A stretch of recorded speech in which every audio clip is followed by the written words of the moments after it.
अल्लाह ताला ने इस दुनिया में एक ऐसा इंसान भेजा था जिसे इसमें आज़म का इल्म अता फरमाया था। मतलब वो जो दुआ करता कबूल होती थी। और फिर उसने एक ऐसी हरकत की कि अल्लाह ने खुद उसको कुरान में कुत्ता करार दिया है।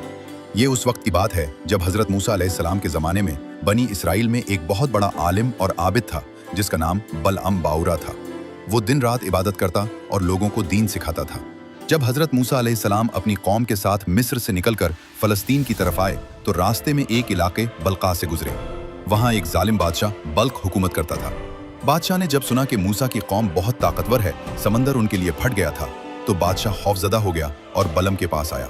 उसने ढेरों सोना, चांदी, जायदादें और तोहफे बलम के सामने रखे और कहा, मूसा की कौम के खिलाफ बद्दुआ करो, ये तमाम दौलत तुम्हारी हो जाएगी।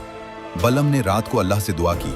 अल्लाह ने ख्वाब में मना फरमाया, मूसा मेरा बंदा है, उनके खिलाफ बद्दुआ न करना। सुबह बलम ने इनकार कर दिया, लेकिन बादशाह मजीद दौलत लेकर आया। बलम का दिल ललचा गया। बीवी और बच्चे भी दबाव डालने लगे। बलम ने दोबारा दुआ की, लेकिन इस बार दिल में दौलत की मोहब्बत थी। अल्लाह ने आजमाइश में इजाजत दे दी।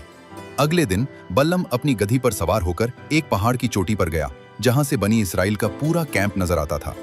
जब बलम ने इसमें आजम पढ़कर बद्दुआ शुरू की तो इंतहाई अजीब बात हुई। उसकी जबान से बद्दुआ की बजाय उल्टा दुआ निकलने लगी और उसकी जबान खुद ब खुद पुकार उठी, ए अल्लाह, मूसा और उनकी कौम को कामयाबी अता फरमा, उन पर अपनी रहमत नाजिल फरमा, उनको फतह दे। उसने दोबारा कोशिश की, फिर तीसरी बार, मगर हर बार उसकी जबान से मूसा अलैहिस्सलाम के हक में दुआएं निकलती रहीं। अल्लाह ने उसकी जबान को पलट दिया था। और फिर बलम ने शैतानी तदबीर सोची। उसने बादशाह से कहा, खूबसूरत औरतों को बनी इसराइल के पास भेजो, जब वो गुनाहों में मुब्तला होंगे तो उन पर अल्लाह का अजाब आएगा।